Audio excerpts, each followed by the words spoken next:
So, today we're talking about The Italian Job.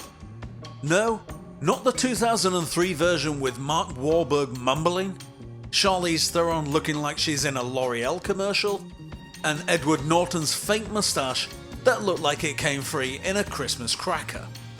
I mean the real one. The one with Michael Caine, minis that actually have personality, and an ending so ballsy it's still dangling over the edge of cinema history. This is The Italian Job. Part heist film, part car commercial, part national treasure. It's the movie that single-handedly made the Mini Cooper cooler than James Bond's Aston Martin, gave us one of the most quotable lines in British cinema, and proved that sometimes crime really does pay, if you can survive the cliffhanger. At its core, The Italian Job is about one thing: stylish British criminals out-cooling the Italians. Forget about World War II. This was the real invasion of Italy. 3 minis packed with cockneys, gold bullion, and more Union Jack pride than the Queen's hat collection. And somehow, against all odds, it works. The film became a cult classic, then a cultural icon, and now it's basically a rite of passage for anyone trying to understand why Brits still think Michael Caine is the definition of swagger.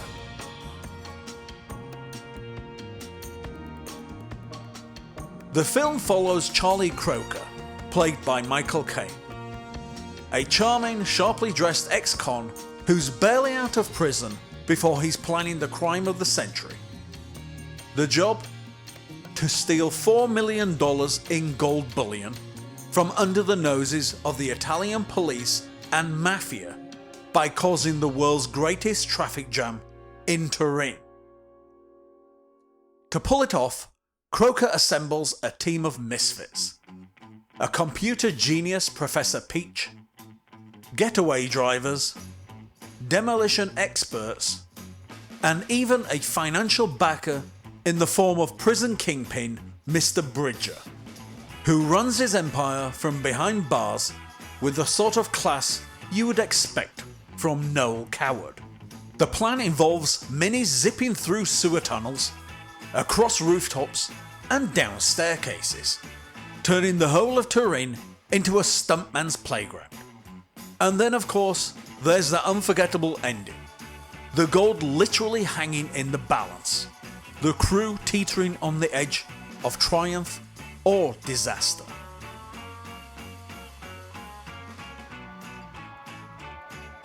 Michael Caine is the anchor as Charlie Croker. Born in London's Elephant and Castle, Caine rose from working class roots to international stardom with films like Zulu and Alfie.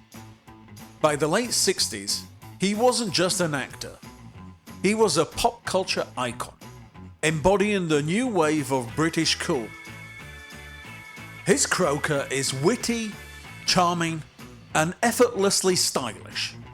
The kind of crook you actually root for because he looks so damn good doing it. Caine oozes so much cool that if he walked into a fridge, the milk would curdle out of sheer intimidation.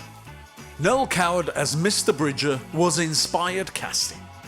A playwright, actor, and singer, Coward was one of Britain's great cultural figures, known for his wit and sophistication. Here, playing a criminal mastermind in a pinstripe suit, he adds gravitas and elegance, as if the whole heist were just another West End production. Benny Hill, the comic whirlwind, plays Professor Peach. Hill was already a household name thanks to his slapstick-heavy television shows. Casting him as a socially awkward genius with a weakness for big women was both absurd and brilliant, giving the movie extra layers of British eccentricity. Only in Britain would you make your heist dependent on a man best known for chasing women around to saxophone music. Behind the camera, director Peter Collinson brought the whole mad vision together. Collinson, raised in an orphanage and mentored by Noel Coward himself, had already made a splash with The Long Day's Dying. He had a knack for mixing drama with a sly sense of humour, and The Italian Job was his crowning achievement. The screenplay came from Troy Kennedy Martin, a writer who loved blending crime with comedy. He later created the long-running TV series Z-Cars and also penned Kelly's Heroes. His script for The Italian Job walks the perfect line between cheeky fun and genuine tension. The cinematography was handled by Douglas Slocum, who would go on to shoot the original Indiana Jones trilogy.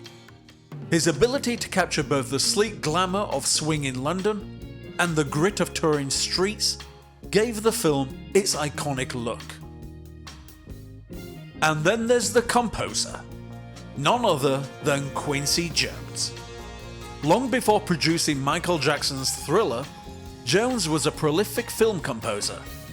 His score for The Italian Job is playful, jazzy, and utterly infectious.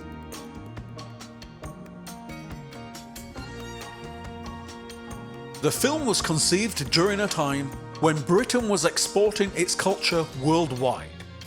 The Beatles, Carnaby Street, James Bond, producer Michael Dealey wanted a British heist film that wasn't dour or overly serious, but fun, cheeky, and stylish. Michael Caine was the obvious choice to lead, embodying the new era of British stardom. Noel Coward was brought in partly as a box office draw, partly because his presence would lend the film a touch of establishment class. Filming took place largely in Turin, Italy, which gave the movie its European flair. The city provided stunning backdrops for the now legendary Mini Cooper chase sequences. Fiat, however, wasn't thrilled that the production used minis instead of their cars. In fact, they refused to cooperate, forcing the production to rely on British Leyland, who happily supplied the little cars that would become forever linked with the movie. The chase sequences were meticulously choreographed and shot long before CGI existed. This was all practical stunt driving, meaning when you saw minis bounding down staircases or racing across rooftops, those were real cars with real drivers risking life and limb.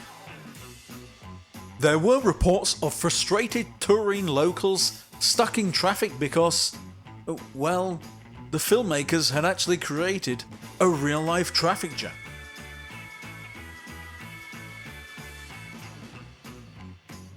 Five.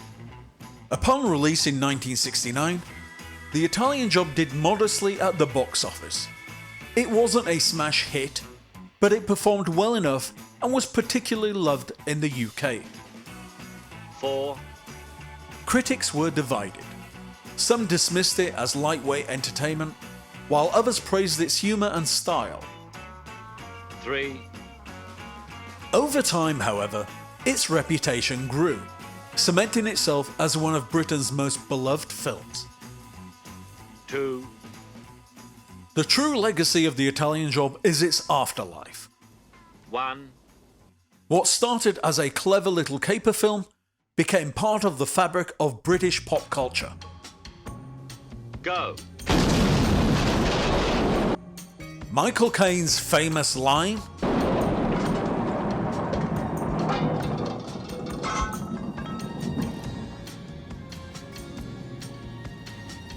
You're only supposed to blow the bloody doors off. entered the national lexicon. You're only supposed to blow the bloody doors off. The Mini Cooper chase inspired countless imitations and homages. The cliffhanger ending became a masterclass in how to leave audiences begging for more. And the film continues to influence directors, writers, and even advertisers decades later. The Michael Caine Italian Job isn't just a heist movie. It's a certified classic that perfectly captures the spirit and essence of swinging 60s England. From the fashion to the cars to the sheer swagger of it all. The film is a time capsule of cool. Michael Caine nails the role of Charlie Croker, the ultimate gentleman Cockney criminal, walking the line between charm and menace with effortless ease. The supporting cast is just as memorable. Noel Coward brings a touch of genuine class and sophistication to the story, while Benny Hill injects his cheeky, unmistakable brand of comedy to keep things light. And then there's the soundtrack, an absolute gem. Quincy Jones' score is a groove all on its own, with Get a Bloomin' Move On, aka the Self-Preservation Society, standing out as the anthem of the film, alongside jazzy instrumentals that bounce with the same energy as the Mini Coopers weaving through Turin. It's one of those rare soundtracks that doesn't just complement the movie, it becomes part of its DNA. What makes The Italian Job so special is how it refuses to sit neatly in one box.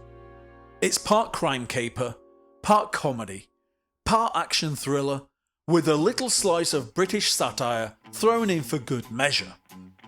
And of course, we can't forget the legendary cliffhanger ending, arguably one of cinema's greatest what happens next moments. Decades later, audiences are still debating how it all could have played out, and that lingering question is a big part of why this film remains iconic. Simply put, The Italian Job is a stylish, witty, endlessly entertaining ride that deserves every bit of its cult status. So let me pass it over to you. What did you think about The Italian Job? Does it have the greatest car chase ever filmed, or has it been topped since? And that ending, what do you think happened next? Drop your thoughts in the comments below. So, that's The Italian Job, a film about crime, cars and class, wrapped in humour and style.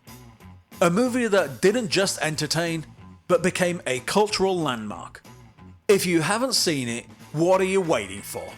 And if you have, well, you already know why it's a national treasure. Don't forget to like, subscribe, and join the Self-Preservation Society down in the comments. Hang on a minute, lads. I've got a great idea.